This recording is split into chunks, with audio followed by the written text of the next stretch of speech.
athletic. You think so? Looked like NFL highlights. Welcome to Quantum Canine. I'm here with Kevin Behan. Hi, Kevin. Hi, Trish. Today we are going to take a video question, and then we are going to consider what we talked about last episode about the mother and the puppies. But first we'll take a video question and see what you come up with on this one. Right. And,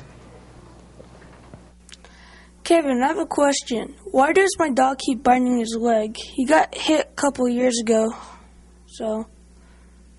Okay, ask it one more time and just reverse it. Say my dog got hit. He bites his leg where he got hit? Hi, Kevin. That's what my it dog sounds got like, hit yeah. a couple of years ago, and Okay. So why do you think that? Well, that's perfect example of physical memory, the emotional battery. Now, the emotional battery is full of physical memory, which is formed by emotion meeting resistance.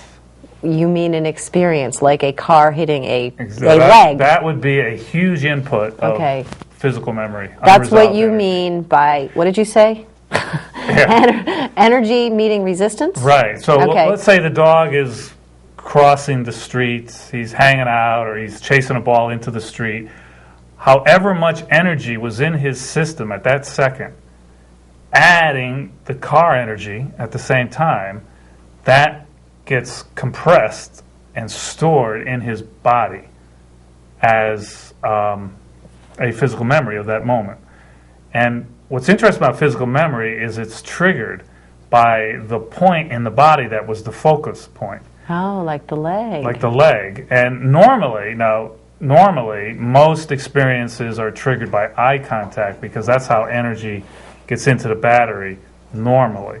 But in this case, it's pretty interesting. The dog got hit on the leg, so he had this intense feeling in his leg. So what happens now is whenever that dog gets stressed, that memory starts to get triggered, and the surface area is where the wound was. And he's worrying the wound, or where he was hit, as access point to that memory. That's how he's accessing that memory. And to solve that, you would do pushing? Well... Or is it just something not to be solved, just some sort of idiosyncratic kind of weird thing? You may find that I wouldn't be surprised if the dog starts chasing cars after that. Oh, because of the same thing, it triggers It can only that. go out the way it went in, and so he's going to start having an electric charge to cars, and at first that might manifest as abject fear. But after long enough time goes by, it's more fun to externalize fear, anger, than internalize fear. Guilt, for example, is internalized fear. And it's more fun to be angry than guilty. So it's more fun for the dog to externalize fear than to internalize fear. It feels better to put it that way. So eventually, if he recovers from the trauma, the shock of it, if he can metabolize the shock of it, he may start chasing cars. And that is easily resolvable and helps him deal with the physical memory of his leg. So you can create a new physical memory about cars through the pushing. And ideally, getting him to bite something like a tug toy when cars are roaring by, that would be resolving his fear of cars. And that could very well get rid of the physical memory, the worrying of the leg. Another way of saying that very same thing is the object of all behavior is to resolve what's in the battery. Okay? Okay, that's why it's there. That's why the battery's there. That's right. And so everything about the dog is organized to resolve that. If you can objectify that energy as the focus of that energy, the dog can most easily resolve it. So if we can turn something deep down into an external object, the attainment of which equals success in terms of that stuck energy, you have now resolved it. So fear of, let's say, thunder. Yes. If You objectify it into a bite toy. And he can bite it. He now feels in control of thunder. So he's fine with thunder. He will be fine with thunder after that. And the fear of thunder is the physical memory of being jolted by the thunderbolt? Because you were saying that physical memory is, what did you say again? Physical memory is a record of experience.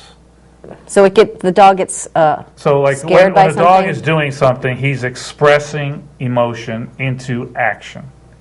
If he meets any resistance, which he will by definition, we live in a world of resistance, gravity, weight, resistance by other things, then he internalizes energy.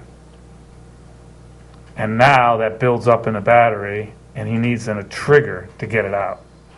And if that trigger can turn into an object, so thunder is pretty tough to objectify thunder. Right. So the dog is going to get worse and worse about thunder. Right. But if we could turn his fear of thunder into an attainable object, he can easily resolve fear of thunder and turn it into pleasure. So you teach him to bite the toy, bite the toy, bite the toy, I and teach then him to during push for food push during for thunder. food. Okay. Noises. There's a lot of little things you can do, barking and so on, showing energy around thunder. But eventually, if he would bite a toy and carry it around, proud as can be, then that is in the dog's mind what makes the thunder go away. Now the dog feels in control of thunder, so he's no longer afraid of it. We're only afraid of what we can't control. So if we're in control of it, that's what you call thrill. So if you're on a roller coaster and you feel out of control, You're afraid. you're afraid. Right. But if you feel in control of what's happening to you because you can remember your choice to get on it, you have undiluted faith in the integrity of these trestles, Right. then some people Right, have the time then of it's their life. great. It's total thrill because they feel in control. But if you don't have that control, then abject panic. Well, I'd like to get back to what you're saying about resistance. So you're saying that resistance and storing things in the battery is just a matter of course. There's just right. because there's gravity or Right. whatever. We are stress magnets. We're meant to absorb it. We're stress sponges.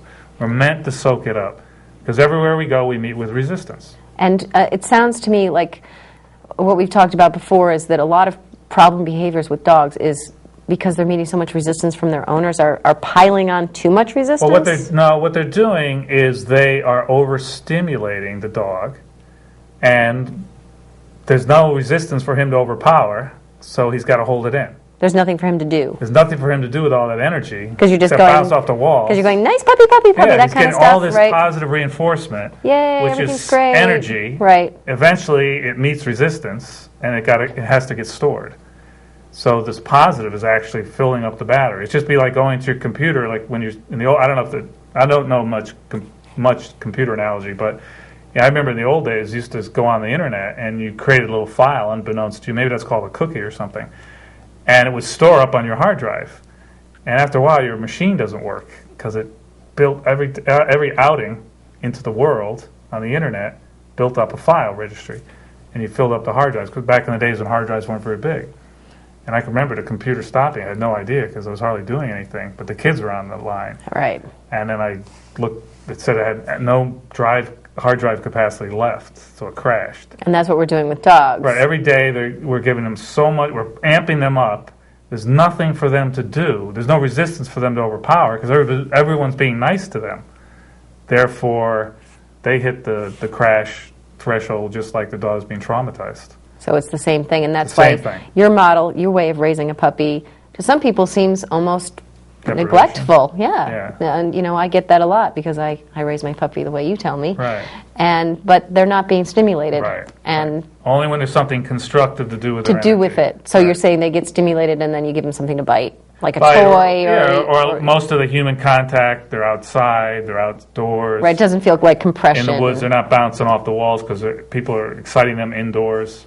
So they're bouncing around and getting all hyper and then getting yelled at because they got hyper or just being ignored because they got hyper. They're still building up a charge that way. That's very I like to use this analogy is one piece of chocolate cake is delicious, if not nutritious, hopefully. 6 pieces of chocolate cake, you get just as sick as if you ate something toxic. So the body and the animal mind treats too much stimulation exactly the same way as it treats something toxic. So if you overstimulate a dog, its system reacts as if it was toxified, even though you were being totally positive. And that's why we have so many crazy dogs today, because everyone has gotten the memo on being positive. So I want to ask you this, because growing up, in the neighborhood, nobody paid attention to their dog. Nobody did positive whatever. Nobody was going crazy. What's happened to the American psyche that we feel like we have to do all of these things for our dogs? It's just, it's like epidemic. Well, basically what's going on in the dog marketplace today is guilt. And another way you could say that is what's happening in and when we see children being raised today, there's this real fear of aggression. There's this hyper-control model being imposed on their childhood, so they'd never have any free time. Like tons of structure and lots of activities. Tons of structure. Right. All the sports is now organized. It's competitive. It's all, everything is Little League now. Right. Highly organized. Parents are involved in it all. There's no more pickup baseball and the kids working it out amongst themselves to keep the game flowing. So we learn that aggression is danger. We learn that there should be no risk. So, the kids with the helmets and all this protective stuff. A litigious society, everybody's sued. Nobody accidents don't happen anymore. There's always somebody to blame. But at any rate, we are becoming very fearful of expressing our emotion. So we use the dog as a vicarious way of doing it. My expression is that we use the dog to put our heart first, because you no longer can just be direct anymore. You have to be careful. Well, you have political correctness. You have to be circumspect. Every profession has their sensitivity issues, training issues. Everything's constrained. So we use dogs as a vicarious outlet. And that's why dogs are particularly going crazy. So they're not being accepted as they are. Right. Reading in all this deed. So a lot of dog owners are instantly worried that they're not being good enough owners. So I like to tell people that own dogs, any dog that makes it to Northeast America is the happiest, luckiest dog on the face of the earth. Exactly. Some parts of the world, they eat them. Some parts of the world, they're eking out an existence on the beach. Those dogs are pretty happy, actually. But there's no place for guilt when you own and live with a dog. And that's the source of a lot of problem behavior. So even though everybody is supposedly doing everything perfect now, nobody hits their dog with rolled up newspapers. Nobody corrects their dog after he comes home, comes back to them. They don't correct the dog unless they catch him in the act. When I started dog training in the 60s, you had to tell people not to do all these crazy things. Because they were whacking their dogs with leashes. Don't use the paper. When he comes back to you, praise him. Don't correct him. Right. They have no sense of time. You had to teach people that. You don't have to teach people that anymore. They all have been trained in the basic tenet of behaviorism. And yet, dogs are worse now, as you mentioned, than when you were a kid, and certainly when I was a kid. Oh yeah. Like I used to go to New York with my dad to pick up dogs in the 50s and 60s. And all the dogs were calm in the car, coming in and out of elevators. And in those days, they only went out of that apartment 3, maybe 4 times a week. I can remember when it was a big deal, clients would say, I try to get them to the park once a week. But sometimes I can't make it on the weekends. But now everybody's every day, doing twice everything a day. And the dogs are more aggressive than ever, more ill-mannered than ever. And everybody trains their dogs now. In the old days, very few people did. So it's very interesting, the shift. It is. I read in the New York Times Magazine that 9 million dogs are put to sleep every year for problem behavior, not because they're unwanted, and then 2 million are put on psychoactive drugs for phobias and all kinds of aggression and Well, if we understood how this emotional battery worked, I think we could cut that down to a minuscule percentage. Well, I believe that too. I really do. Well, maybe we can get back to our question about the, we were talking about the mother puppy last time, and we were saying, in nature, the mother, when the puppies start to get annoying and painful, the mother starts to put a whooping on them, right? And many people today say, well, the mother's teaching them, like, who's boss. Right. And she's teaching them discipline and a dominance hierarchy. But you have a different... And that will therefore help them function as a team. And that will be the social thing, because they'll all know their place in the team, and, they'll know they're this dog or whatever, the omega. Right. But you have a whole different view of that. Right.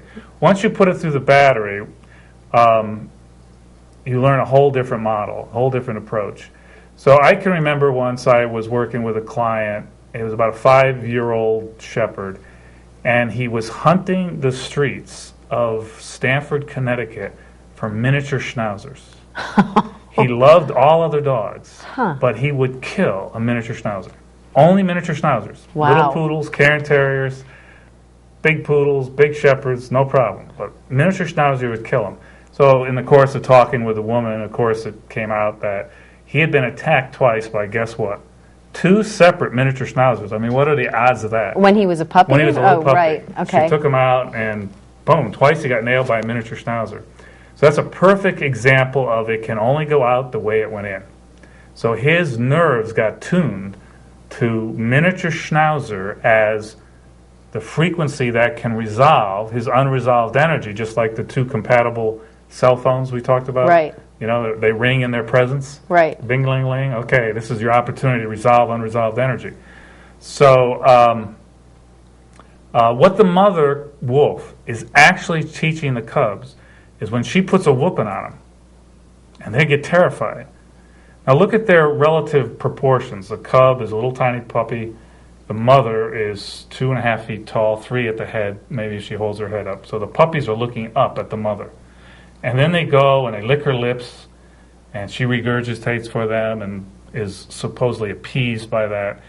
But what she's actually teaching them is when they're 2 years old, what's the animal that is now twice their height? Right, it's the prey animal. Yeah, the moose. It's the moose or right. the musk What oxen. she's actually teaching them is what to bite. Just like the miniature schnauzer is what that Right. shepherd should bite. Right. So when she overpowers them from above, she is teaching them to be afraid of something overhead, and if it's weak, bite it in the face, in the nose. Wow. Because when the wolves get a moose by the nose, they have physical leverage over the body of that moose. Wow. That's why the farmer puts the ring in the nose of the bull, so he can have leverage over. He can lead the bull wherever he wants to go. So when the wolves 2-3 years later, the charge finally comes out and bites the mother's nose, the mother's nose, moose. the moose's nose. Because it has to go out the way it came in. Right. And that's exactly what it looks like to the puppy. Right. It looks like a moose. And this is what's really interesting too, is because there's inherently a fear in that charge, they're not going to go after the strong moose. They say, "Whoa, you're just like, you remind me of dear old mom." No, thank you. Right? They'll get the one that's showing weakness, snorting, going side to side, turning, circling, moving. That's where it all comes out. And if they get it by the nose, they have a kill. They have leverage. So it would also be interesting. I mean, this thing goes on and on and on. What is the nose? What's the interesting feature about a moose's nose? It's very rubbery, proboscis. Right, it's very, just like from nursing, right? It's exactly consonant with the physical memory of nursing, the Right. mother's nipple. Right. Right. Wow. So, and we can go on and on about the milk of the mother, the differential rate of flow depending on where the mother's body the puppies are, but the rest of the pack will refract around the head of that moose and approach it from the sides. The weaker ones will come at the moose from the sides, from the tail, and this will get the weak moose spinning, and that's their chance. So does that all come from nursing? Yes, that comes That from whole early refracting? Right. Because each nipple has a different rate of flow. So the real strong temperament will eventually Go to end the up front? to the one in the back has the most flow. They'll self-migrate.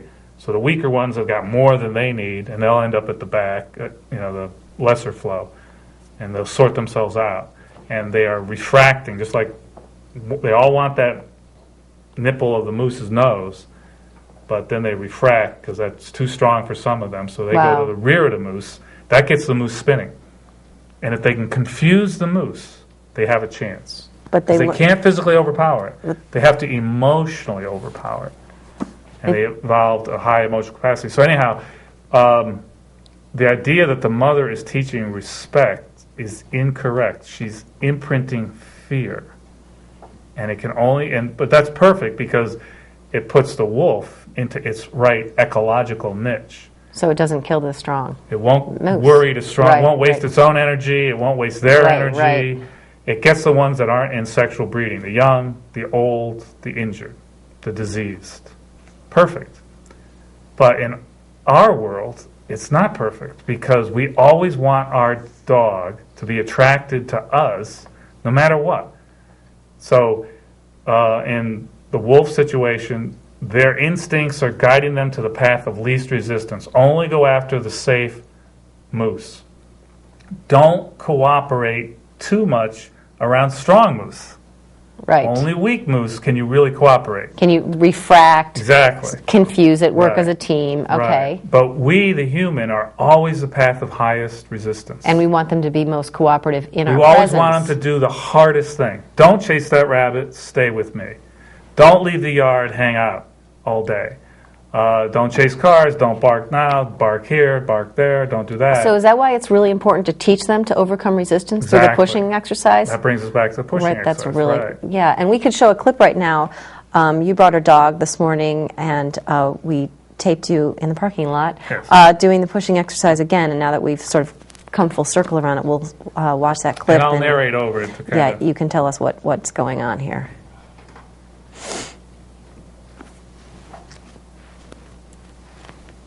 So this is little Mocha, and he is very fearful. And so if energy is being held back, he's in the depths of his battery. So if I could get this, so I created some triggers for him, barking on commands, and he's very fearful, so he's having a hard time doing it. We're just letting him orient. You can see he's salivating. He's just all nervous, but he's interested in food. So that gives me a chance to open up his system, get him flowing. So I have food in my right hand. Now, I'm not using the food to reward him. I'm using the food to make myself more positive so that he can overcome the negative, the resistance he's perceiving. Oh, he's all drooling because he's stressed out? Yeah. Oh, but look, he's all really excited about the food, though. That's good. Yeah, so it's great. So I know it's just a matter of time till his temperament takes over his instinct. So there he's making tentative contact. And now normally, it's very interesting, there's no crumbs at all with this dog. When I'm working him on my farm, there's no crumbs. He just wolfs the food down and keeps pushing. So here, he's very muted because there's all change. See, that's very wolf-like. When you change circumstances, you lose energy. So he's dropping the food out of his mouth. Dropping the food and picking up little pieces. He's hasn't done that since we started 2 weeks ago. And so I'm just waiting for him to boot up some more. You see how he's trying to avoid my left hand? That's the danger in his perception. Now he's kicking into his old training, sit. I don't want sit, I want energy flowing. So I get him to push in and overpower my resistance. Is that sitting sort of his safety default learned, setting? Yeah, that was part of the game to get cookies. I see. For obedience. And I don't want obedience. I want the flow of energy. The obedience will come out of that. So I'm just letting him recover. He's grooming his little paws. He's noticing all these little impingements. That shows me that the battery's occluded. I may be trying to get him to bark here. Yeah, trying to get him. He's just building up the energy. He's afraid to let a bark out. So if I see him just break his fixation a little tiny bit, I'll zing him with some food. Okay, he did a little, you could see a little tiny woof. Exactly, he's trying to come out. So if I can take him around to all these different places and he'll start expressing his fear strong. He's getting very attuned to me. He's getting all hyped up.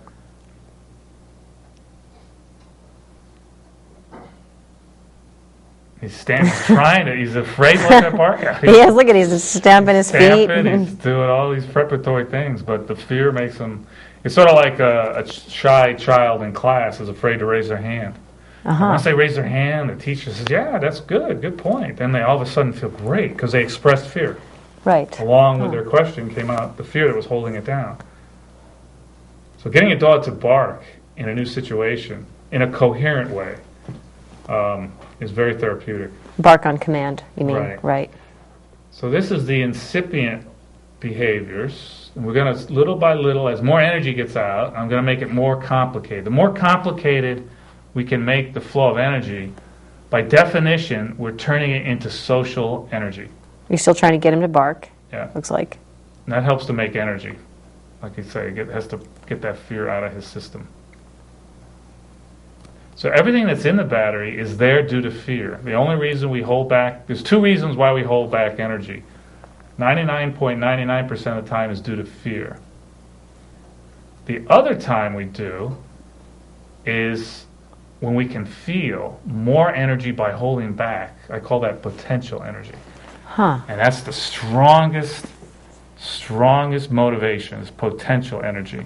That's why I'm against the cookie training, rewarding for treats. The potential. Now I got as much flow as I'm going to get. I'm trying to show how we talked to what is energy. I'm actually using his attraction to the food like a magnetic force field. And I'm using that to teach him how to align with me, how to take his attraction to me and refract it, just like the wolves with the moose, into heel. I'm not using the food to reward him. I'm using it to change how he feels. It looks like you're shifting his body with it. Yes, it's almost like you have a magnet and he's got a piece of steel in him. Right. He's got this little iron ball in there, and when he wants, one day we'll work it all out in a graph. And what I'm doing now is I'm going to make it more complicated, have him get up on a box. That means he has to get out of to leave the ground is a fearful trigger. And it moves on me there, so whoa, the earth moved. So he's got to, now this actually brings up more energy. The more I can trigger the battery, and the more fear comes up to the surface, the more life in the dog. And all of a sudden his tail is wagging, he's still highly constrained, but his tail is moving and animating. So the more complicated I can make his behavior, the more his behavior can conduct energy, the more his system can conduct energy. So now I'm throwing his name in there. He's learning heel, sit, down, heel, down, stay. We also talked about objectifying the problem, and by having a box, I'm objectifying his fear. I'm turning his fear into an actual place that he can conquer. He can get up there, and he can stay up there. Right, and his focus on the food, wanting something turns his fear back into desire. And we could talk a little bit about what fear is. All fear is collapse of a desire that didn't come true. So it's almost like if you want something bad enough, you'll do anything to get it. Exactly. You don't let fear get in the way if you really want something, and that's a good example I like. A low-grade expression of this is procrastination. You don't want to call somebody or do something. There's so much fear involved in it. Just the taking up of your time triggers some deep fears. And then all of a sudden, reality hits, wow, if I don't make that call, I'm going to lose contact with that person, that job, whatever. And all of a sudden, you're excited by the very thing what they're not in right now. Because when can I call back? You become very proactive and animated.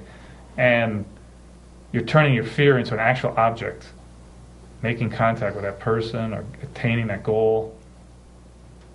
So I'm using the food like a magnet, and then I'm getting him more and more, getting the behavior more and more complex. Just like wolves hunt the moose, this simple attraction refracting into very complex behaviors. And my hands with the food is acting like a little prey animal.